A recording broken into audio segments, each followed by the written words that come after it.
이 말씀 가지고 왜 현장이 중요합니까?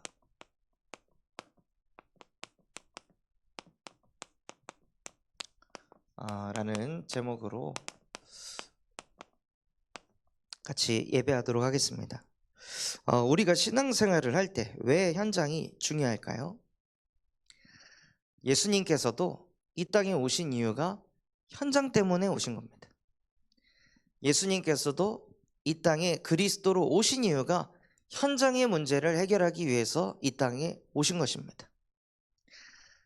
그 현장의 문제를 십자가에서 끝내신 그리스도께서 우리와 함께 하신다면 우리 또한도 어디로 가야 하냐? 현장으로 가야 합니다. 그래서 현장에 그리스도가 없어서 죽어가는 사람들에게 그리스도를 전하여 그 현장을 살리는 증인이 되어야 그리스도의 능력을 실제 날마다 체험하게 하십니다. 그래서 왜 현장이 중요할까요?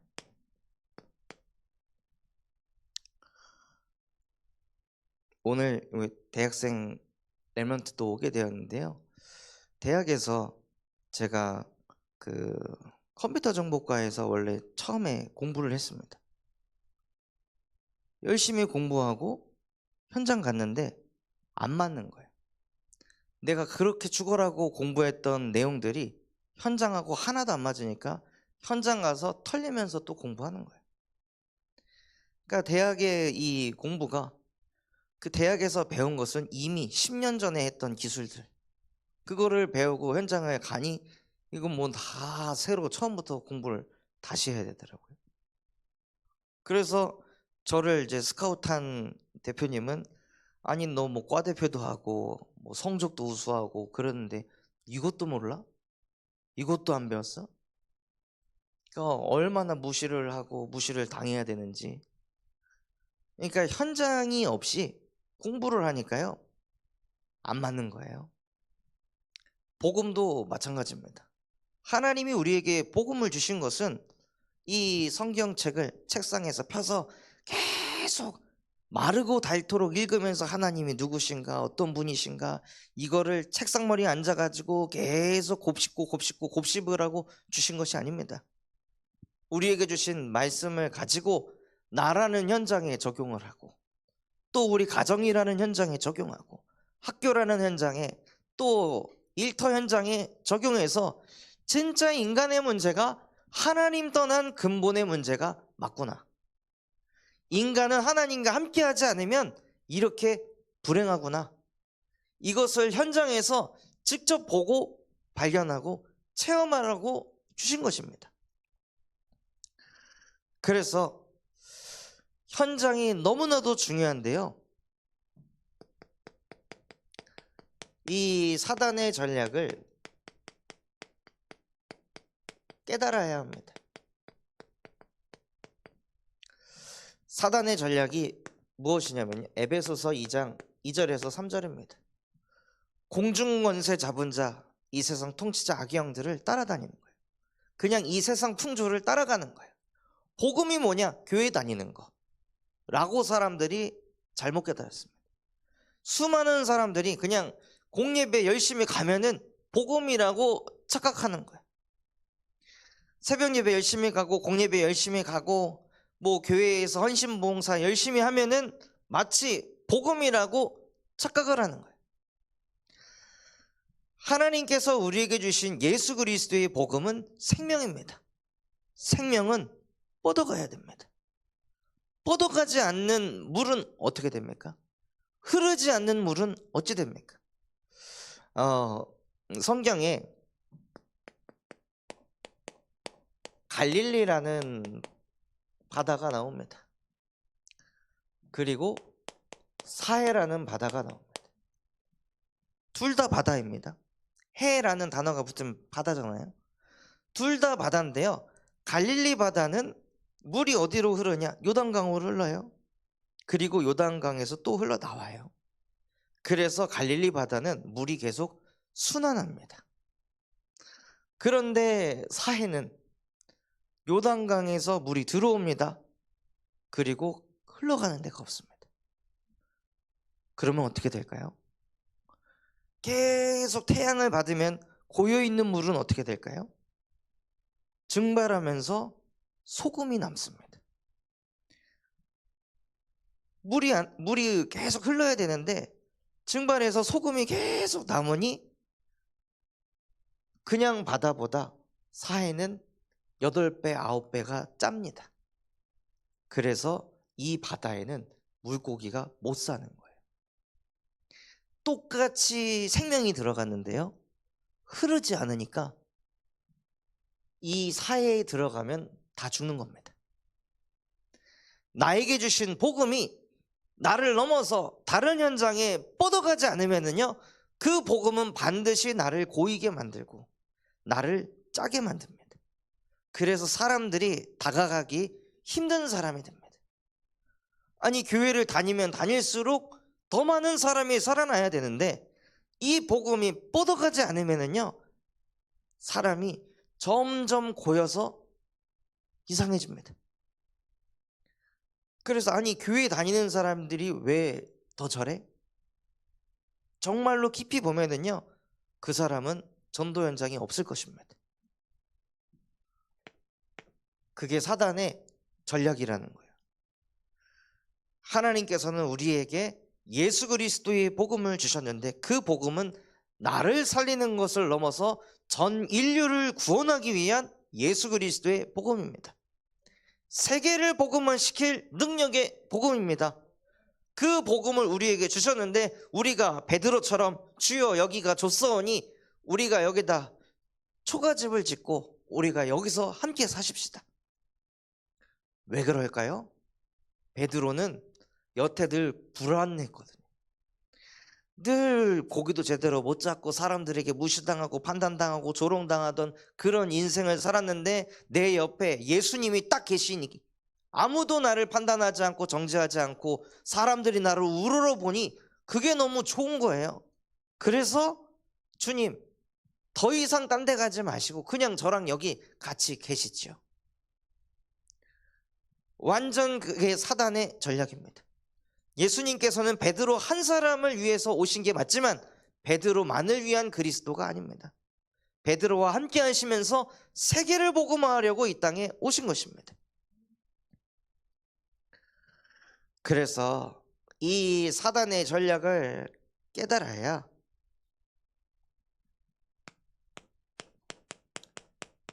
예수께서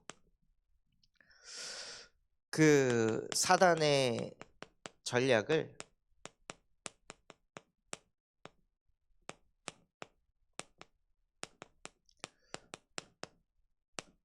깨트리심을 발견하게 하십니다. 그런 베드로에게 네가 하나님의 일을 막으려고 하는구나 하고 오히려 예수께서는 베드로를 꾸짖으셨습니다. 요한일서 3장 8절 하나님의 아들이 나타나신 것은 악의 일을 멸하려 하심이라. 우리를 자꾸 고이게 하고 전도 현장으로 뻗어가지 못하게 하는 그 마귀의 일을 하나님의 아들 그리스도께서 박살내셨습니다. 그래서 이 땅에는 무엇이 필요하냐면요, 반드시 그리스도의 비밀이 필요합니다.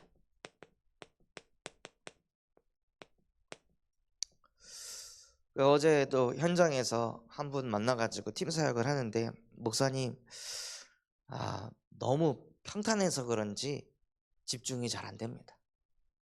이런 이제 고백을 하시더라고요. 너무 어렵게 살다가 와서 그런지 지금 너무 문제도 없고 사건도 없으니 너무 그냥 평안합니다. 그래서 그분에게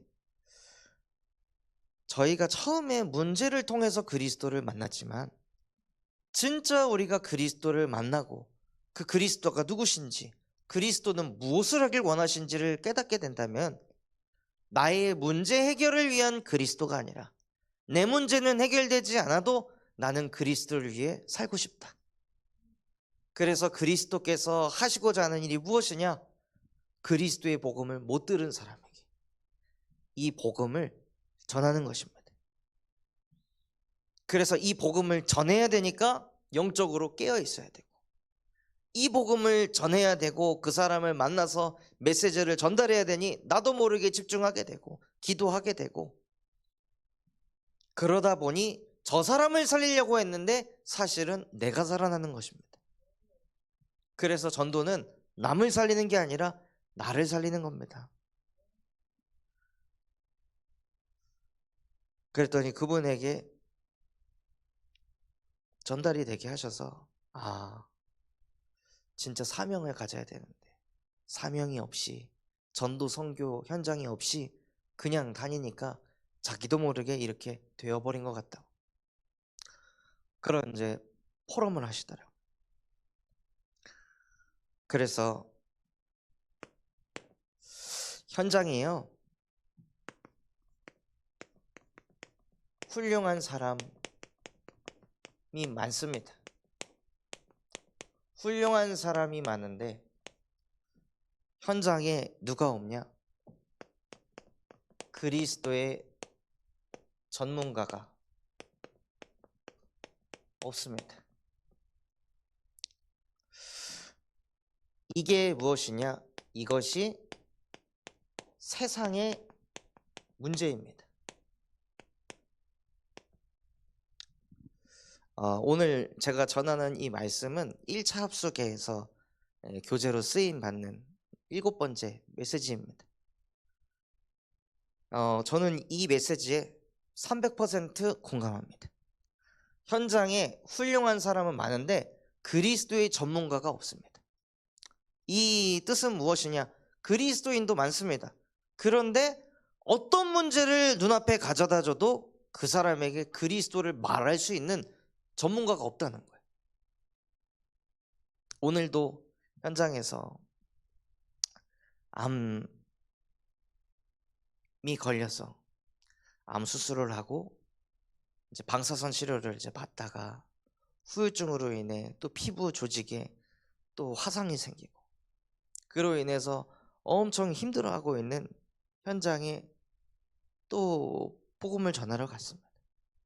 근데 그분이 하시는 말씀이 수술을 할 때보다 지금이 더 너무 힘들다.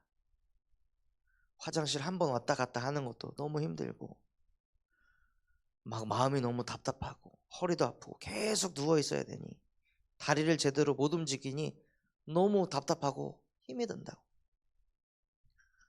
그래서 현실과 상황들을 쭉 이제 얘기를 하시더라고요. 그래서 다 듣고 맞습니다. 그리고 가장 힘든 부분은 의사가 한 3분 정도 계신데 의사분들의 말이 다 달라서 이 사람 말을 들어야 될지 저 사람 말을 들어야 될지 이 사람 말을 들어야 될지 너무 힘이 든다는 거예요. 이 사람 말 듣고 선택했다가 더 아프면 어떡하지? 이 사람 말 듣고 선택했다가 더 안 좋아지면 어떡하지? 그럼 요 사람 말을 들었어야 됐나? 이걸 했어야 됐나? 저걸 했어야 됐나? 그러니까 뭘 선택해야 될지 모르겠어 가지고 미쳐버리겠다는 거예요. 다시 암 재발하고 싶지 않은데. 그러니까 그런 생각에 이제 잡혀 있으니까 이제 말씀도 안 들리고 너무 힘이 든다고 이런 고백을 하시더라고요.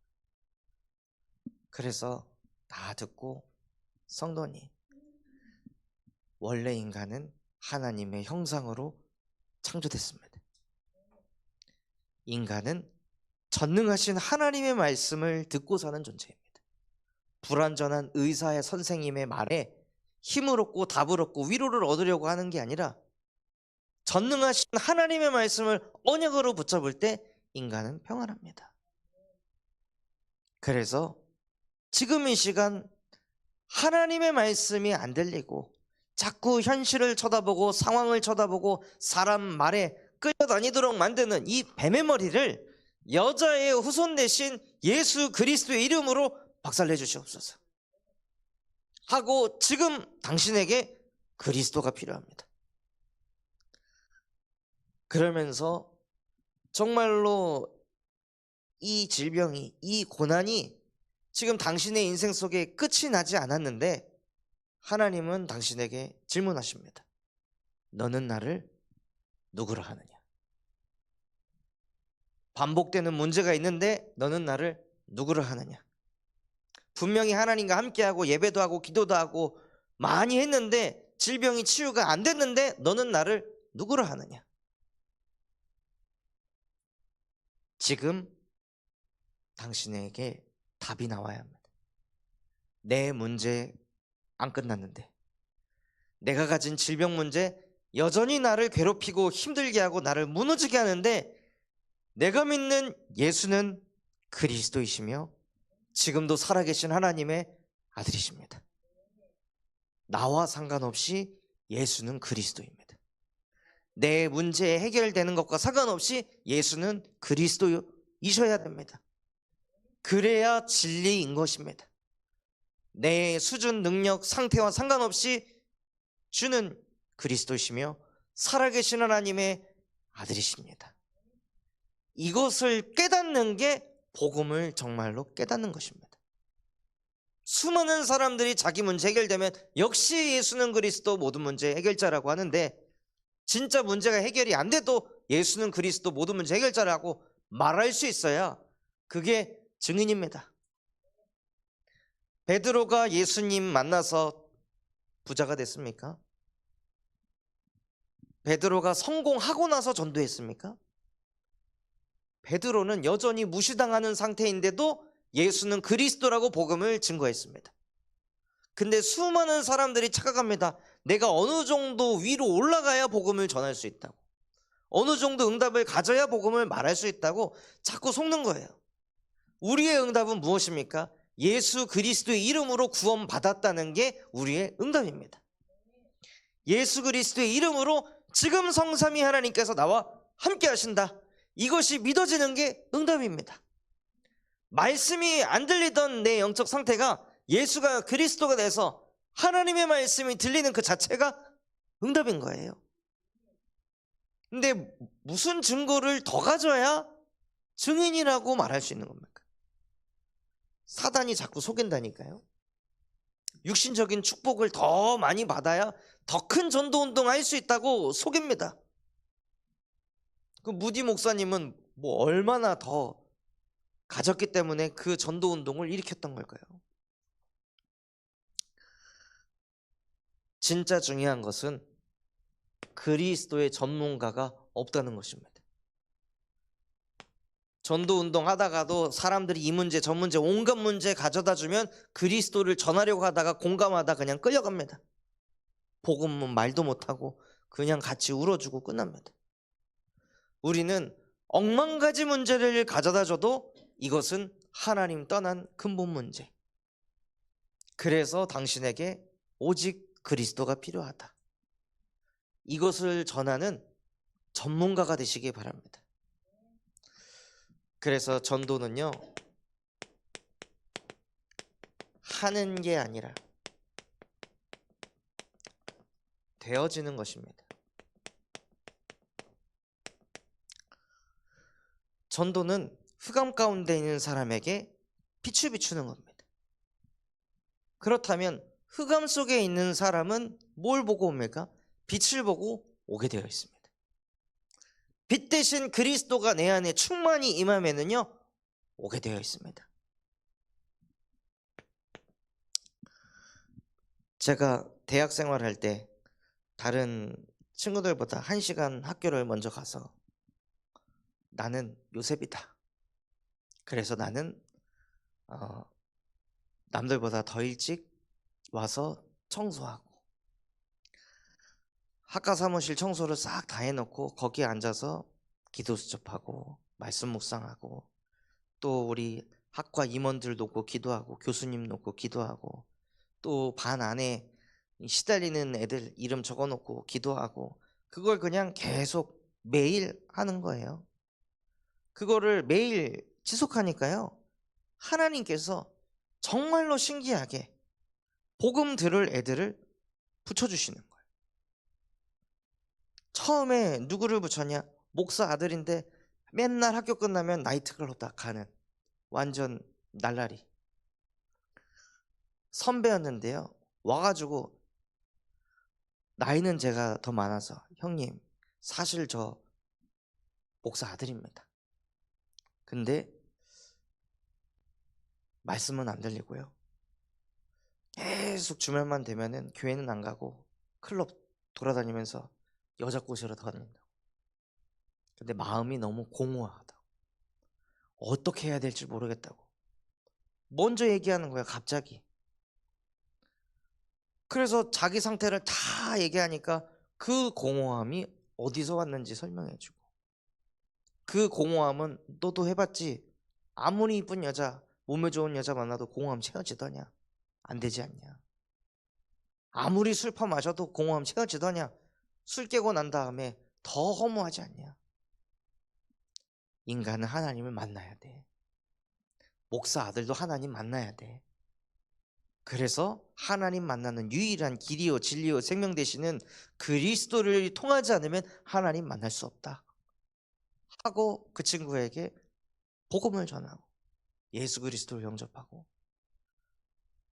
영접하는데 그 양아치 날라리가 막 눈물 흘리면서 저 형님 섬기는 교회 함께 가고 싶습니다. 그 다음 주부터 같이 교회를 나오더라고요. 전도는 하는 게 아니라요, 되어지는 겁니다. 그 날라리가 구원받으니 걔가 가만히 있겠습니까? 걔가 뒤집어지니 걔 주변의 친구들 자연스럽게 또 붙는 거예요. 그래서 또 복음을 전하고, 나중에 OT를 하는데요, 소문이 나서 OT 하면 대학생들 다 술자리 갔잖아요. 앉아 있는데 애들이 저 형하고 술 한잔 하고 싶습니다. 와가지고 애들이 자기 가족 상담, 미래 상담, 그 상담을 하면서 또 복음을 말하는 거예요. 맥주 한잔 마시면서 복음을 말하는데 얘네들이 눈물이 그렁그렁 해가지고 말씀을 들어요. 그래서 전도는 하는 게 아니라 되어지는 것입니다. 그래서 주위에 구원 받을 자가 있으면요,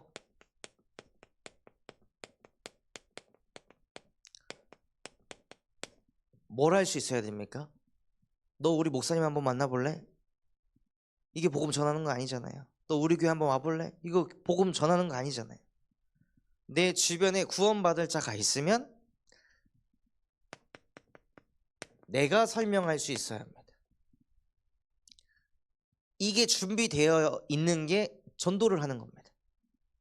대부분은 전도를 하고 싶다고 이 사명감만 있지 실제 뭐가 없냐면요, 구원받을 자가 지금 옆에 막 깔려 있는데 말을 못 하는 거예요. 언제까지 그럼 말을 못 해야 됩니까? 1년이 지나고 2년이 지나도 못 한다는 거예요. 그게 사단의 전략이라니까요. 지금 내 옆에 갈급한 자가 있는데 자꾸 누구를 붙이기만 해요. 처음엔 그럴 수 있죠. 근데 1년이 지나고 2년이 지나고 10년이 지났는데도 똑같이 붙이기만 해요. 그게 사단의 전략에 빠진 겁니다. 그래서 옆에 구원받을 자가 있다면 내가 복음을 스스로 편집해야 합니다. 그리고 또 주위에 고통당하는 자가 있다면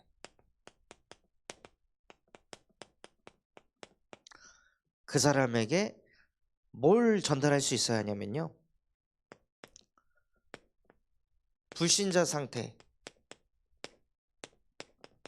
불신자 6가지 상태를 전할 수 있어야 합니다. 그리고 그 상태에서 빠져나올 수 있는 해결책을 전달할 정도로 복음이 정리가 돼 있어야 되는 거예요.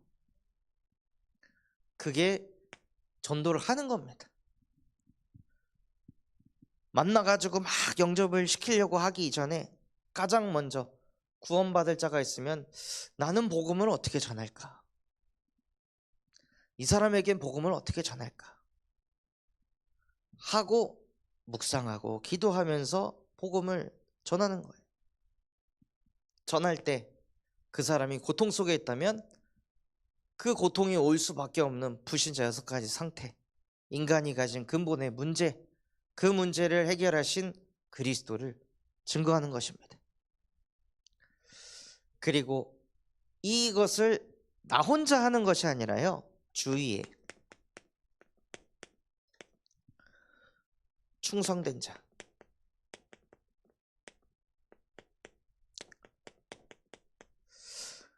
사명자가 있다면 이들의 눈을 열어줘야 합니다.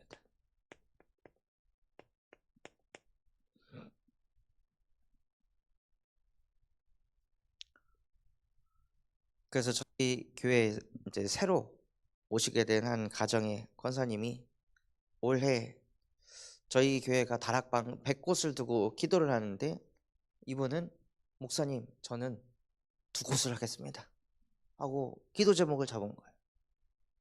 그리고 조금 지나서 목사님, 다락방이 열렸습니다. 자기 회사에 새로운 신입사원이 들어왔는데 이 사람에게 복음을 어떻게 전달할까 고민을 하고 있는데, 새벽 예배 말씀을 들으면서 목사님이 전도 대상자한테 어떻게 복음을 처음 제시했는지 그 설명을 듣고 자기도 저렇게 설명해야겠다. 그리고 인간이 가진 이 고통이 올 수밖에 없는 문제를 전달하고, 그래서 영접해야 한다 얘기했는데, 이 사람이 영접은 어떻게 하는 겁니까? 저 좀 알려주세요. 당연히 알려줘야죠 하고 너무 쉽게 영접을 하고 하나님의 자녀가 되고, 그리고 당신이 영접을 했는데 당신은 지금 영적으로 아기다. 아기는 젖을 먹어야 되니 그래서 내가 일주일에 한 번씩 말씀을 전달하고 싶은데 괜찮겠냐? 너무 좋다고. 그러면서 지금 몇 주째 다락방을 지속하고 있어요. 그렇게 말씀 운동을 하고 싶어하는 사람들이 우리 주변에 있다는 겁니다. 그런 충성된 자, 사명자의 눈을 열어줘야 돼요. 그런데 그분의 기도 제목이 무엇이냐? 하나님, 나를 통해 군산대학교에 청년 전도운동이 일어나게 하옵소서 하고 기도하고 있는데, 오늘 군산대 학생이 와가지고 저는 너무 소름이 돋았습니다. 그 포럼을 이번 주에 제가 들었거든요. 이분은 이제 그 대학 현장에 대학생들 취업 상담을 하는 이런 일을 하고 계세요. 그래서 군산대 이제 본격적으로 들어가서 애들 상담해야 되는 상황 속에 있어서 더욱 그 대학 현장을 두고 기도하고 있거든요. 그래서 이게 그냥 응답이 오는 게 아니라 진짜 전도 현장을 두고 계속 기도하니까 하나님께서 하나님의 일을 하시는구나, 그것을 또 보게 하시더라고요. 그래서 왜 현장이 중요합니까? 그 현장을 살리는 것이 하나님의 뜻이기 때문입니다. 그 현장을 살리기 위해서 하나님이 우리에게 먼저 복음을 주신 겁니다. 그래서 나에게 주신 복음이 하나님 내 안에 들어와 고여 있다가 썩지 않게 하시고, 나에게 주신 이 복음이 나를 통해 뻗어가 237 5천 종족을 살리는 능력의 복음이 되게 하여 주시옵소서. 그래서 정말 현장 살리는 증인들 되시기를 예수 그리스도의 이름으로 축원합니다. 우리 붙잡은 말씀 가지고 합심해서 잠시 기도하도록 하겠습니다. 하나님 아버지, 감사합니다. 오늘 말씀 주신 그대로 정말로 하나님, 우리가 현장과 너무나도 멀리 떨어져 있습니다. 나만을 위한